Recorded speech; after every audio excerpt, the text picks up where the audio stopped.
Ang pinakamainit na balita ngayong huling araw ng 2023. Bata naputulan ng 5 daliri sa kamay matapos maputukan. Kaso ng fireworks-related injuries umakyat na sa 115. Mga humahabol sa biyahe para sa Salubong 2024 at sitwasyon sa iba't ibang pasyalan, ihahatid live. Sa last minute na paghahanda ng pang-medianoche, kumusta kaya bentahan ng mga putahing putok-batok?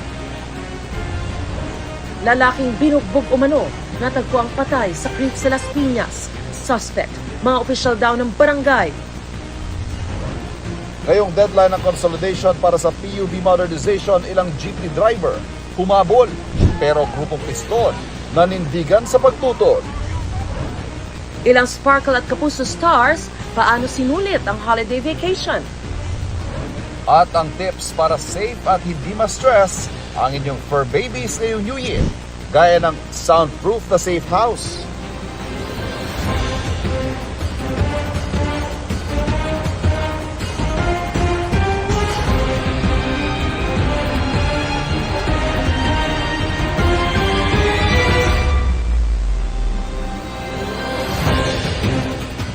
Mga kapuso, ilang oras na lang, 2024 na. Buong pwersa pa rin nakatutok ang GMA Integrated News at GMA Regional TV sa mga paghahanda sa pagsalubong sa bagong taon mula sa mga ospital, bentahan ng paputok at masayang pagdiriwang gaya sa handog naming GMA Kapuso Countdown to 2024. Maging sa mga lalawigan, ating tututukan ang sitwasyon sa mga last-minute na biyahe, pati sa mga pasyalan at inihandang community fireworks display.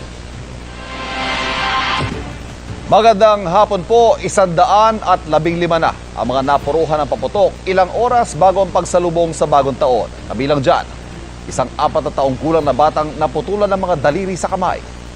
Todo alerto na ang mga ospital lalo na sa Metro Manila.